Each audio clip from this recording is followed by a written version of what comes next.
फलों को, फसलों को यदि पुष्ट बनाना है, उनमें मिठास लाना है, तो भी धूप की, तपन की जरूरत है। स्वर्ण को चमकाना है तो भी तपन की जरूरत है।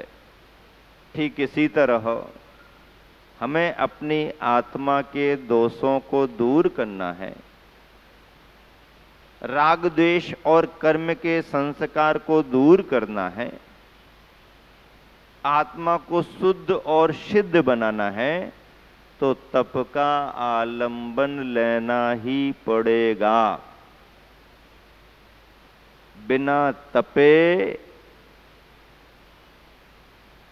मुक्ति की प्राप्ति नहीं।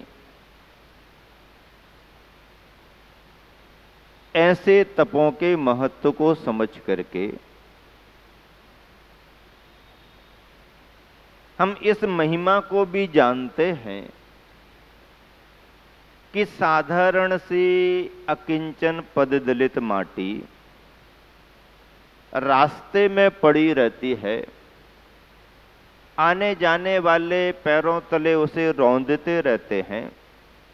क्या कीमत है उस माटी की? क्या महत्व दिया मानव ने माटी के लिए? मानव ने माटी को कोई महत्व नहीं दिया। मानव ने तो माटी को पद दलित ही किया है, लेकिन उसी माटी के अंदर छिपी हुई उसकी भवितव्यता को यदि कोई कुंभकार जैसा इंसान परख ले और वह माटी कुंभकार के पास पहुंच जाए, कुंभकार उस माटी को प्राप्त करके उसका संशोधन कर ले, मात्रानुसार पानी मिलाए, उसके लिए सान करके मिक्सअप करके मिट्टी का लौंधा बना ले, और कुशल कुंभकार यदि उस मिट्टी के लौंदे में एक बहुत अच्छे मंगल घट का रूप दे दे, उसे कुंभ घड़ा बना दे, और घड़ा बनकर के भी ज्यादा महत्वपूर्ण नहीं होता जब तक कि उसे सूरज की ऊष्मा में सुखाया ना जाए। सुखाने के बाद भी उस घड़े का महत्व तब तक नहीं बढ़ेगा जब तक कि उसे आबे की आंच में बराबर पकाया ना जाए, तपाया ना जाए। और ऐसा कुंभकार के द्वारा बन के तैयार हुआ है। अग्नि परीक्षाएं भी उसने दे दी, और अग्नि परीक्षा में पास होकर के कुंभ जब बाजार में आता है और गर्मी के दिन आते हैं, तो फ्रिज को भी फेल कर देने वाला वो माटी का घड़ा, वो माटी की सुराही इंसानों के लिए बहुत प्रिय लगने लगती है। और मांगो क्या दाम मांगना है, मुझे मांगा दाम देने को तैयार है। ये वाला कलश, ये वाला घट, ये वाली सुराही हमारे को दे दो। और फिर पानी भर भर करके पीते रहते हैं और प्यास बुझ जाती है। वही मंगल घट यदि कोई भक्त पुजारी के हाथ लग जाता है, पूजा विधि विधान में पहुंच जाता है, तो इतना सम्मान मिलता है कि सिर पर तो उसे धारण किया ही जाता है, और मंगल घट मान करके मांगलिक कार्यों में भी उसे महत्व दे दिया जाता है। यही कल्पना, यही दार्शनिकता, मिट्टी के अंदर छिपी हुई इसी भवितव्यता को हमारे गुरुवर ने अपनी प्रज्ञा से पहचाना और सिद्धांत तथा दार्शनिकता के पहलुओं को लेकर के साहित्य की विधा में ढालते हुए अध्यात्म के जिन रहस्यों को उद्घाटित किया, तो माटी केवल माटी ना रह करके मूक माटी बन गई और महाकाव्य का रूप ले लिया। सारे देश दुनिया ने उसे महाकाव्य कह दिया। और ऐसी मूक माटी पर देश विदेशों में हजारों शोध प्रबंध लिखे जा रहे हैं, पीएचडीयां हो रही हैं, यहाँ तक कि डीलिट और एमफिल भी उस पर हो रहे हैं। देश विदेश के सारे विद्वान अपने अपने तरह से उसकी व्याख्या कर रहे हैं। ये सब किस माटी को श्रेय मिला? किस माटी को श्रेय मिला? उस माटी को श्रेय मिला जो माटी जब सामान्य अवस्था में थी तो सिवाय पैरों के तले दबने के अलावा उसकी कोई जिंदगी ही नहीं थी। लेकिन उस माटी की सत्ता को पहचाना गया, उस माटी के अंदर की योग्यता को पहचाना गया, और जब योग्यता की अभिव्यक्ति हुई तो माटी मंगल घट बन करके मंगलमय बन गई। संसार दशा में हमारे तुम्हारे अंदर भी माटी की तरह ही अनंत संभावनाएं छिपी हुई हैं। इस सृष्टि में ये जीव तत्व, जीव द्रव्य अनंत सामर्थ्य, अनंत संभावनाओं को लेकर के है। अनंत शक्तियां हैं जो दबी हुई हैं। उन अनंत शक्तियों को, आत्मा के अंदर छिपी हुई शक्तियों को भव्यात्मा पहचान लेता है और उन्हें पाने के लिए रत्नत्रय का पुरुषार्थ करता है।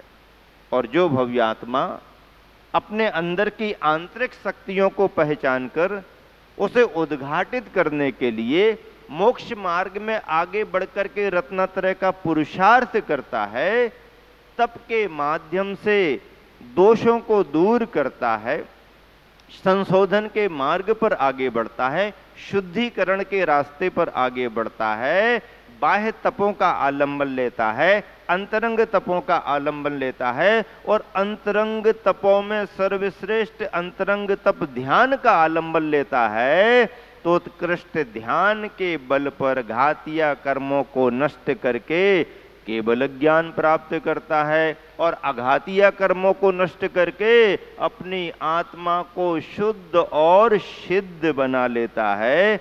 यही एकमात्र तप का मार्ग है। इसे ही हम तपस्या का चमत्कार कहते हैं, तपस्या का प्रभाव कहते हैं।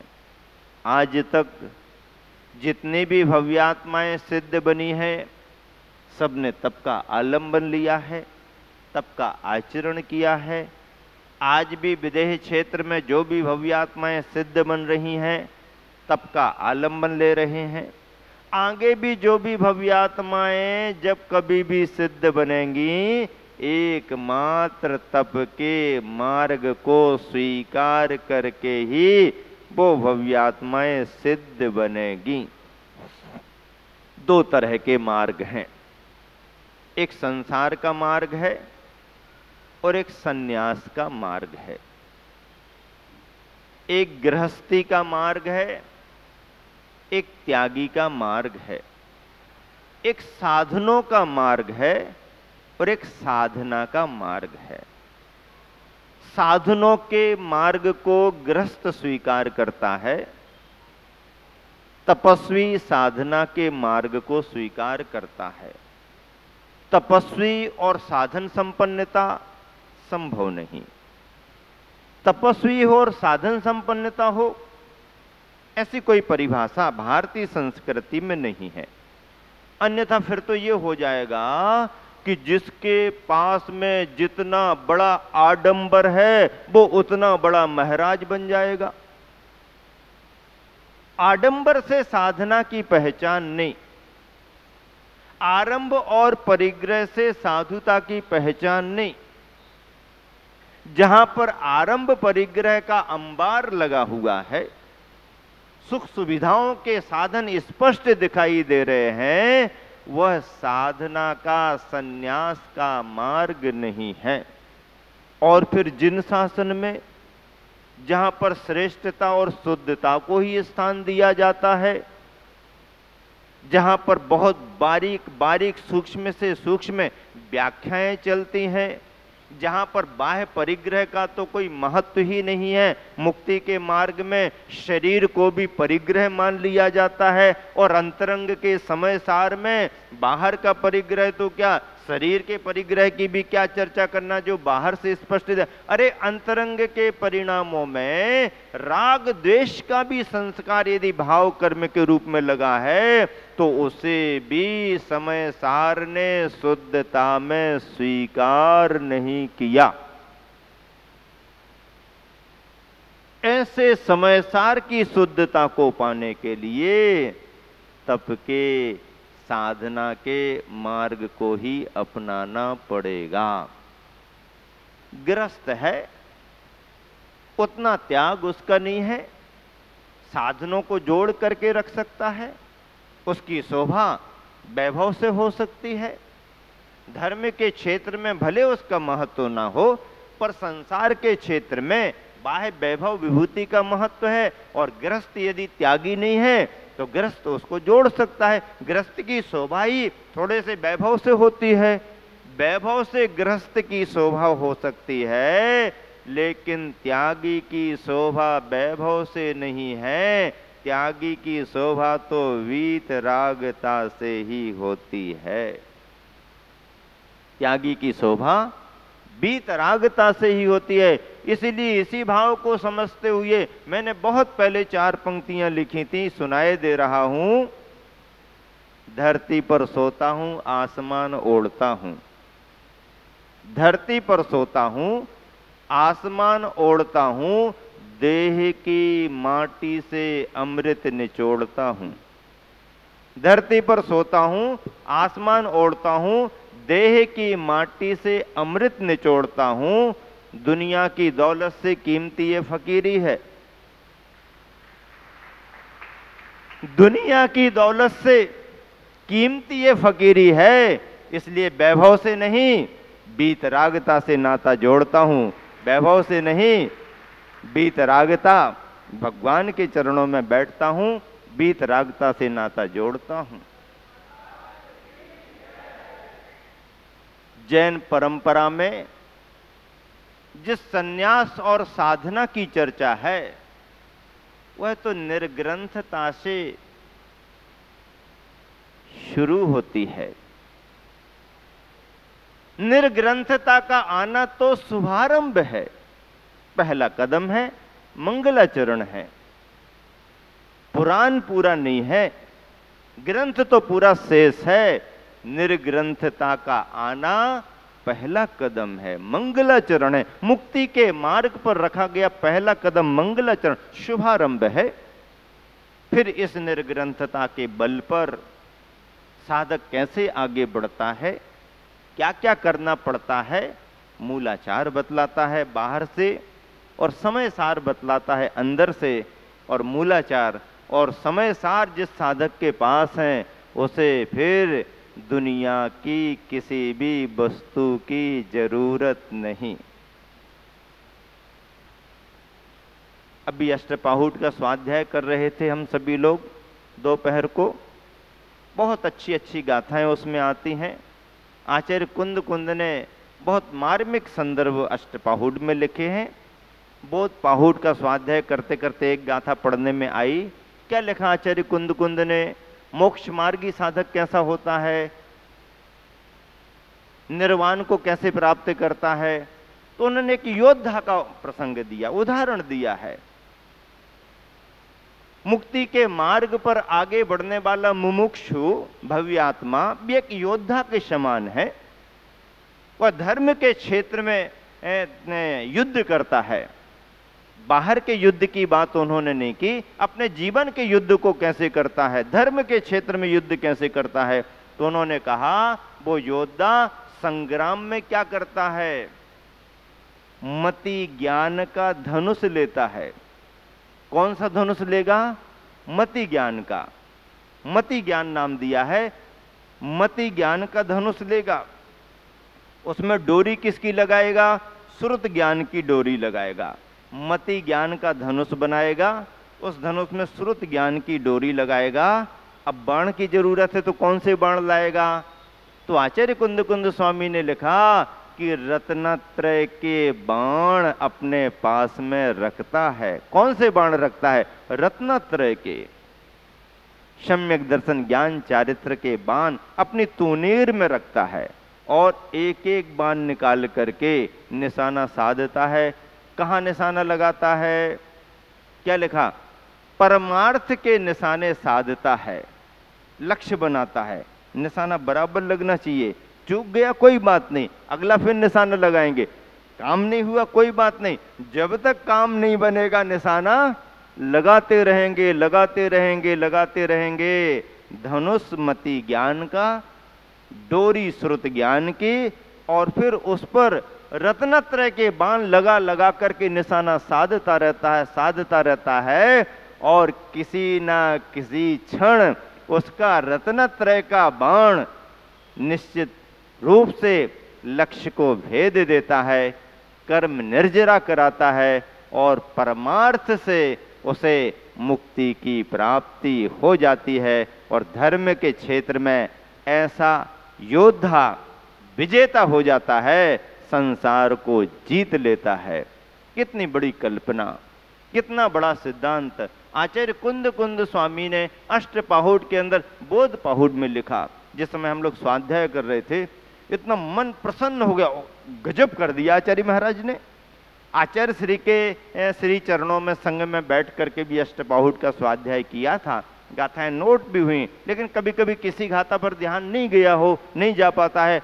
वो देख करके ऐसा लगा कितना भाव इस गाथा में भरा हुआ है। तप के माध्यम से ही कर्मों की निर्जरा होती है। तप्यते इति तपः तपसा निर्जरा च, निर्जरा मुक्ति का कारण बनती है। मुक्ति मिलने पर सिद्ध और शुद्ध पद हमारा अपने आप में प्राप्त होता है। ऐसे तप के धर्म को हम सभी को पालन करना ही पड़ेगा। संसार में इच्छाओं का अंत नहीं है,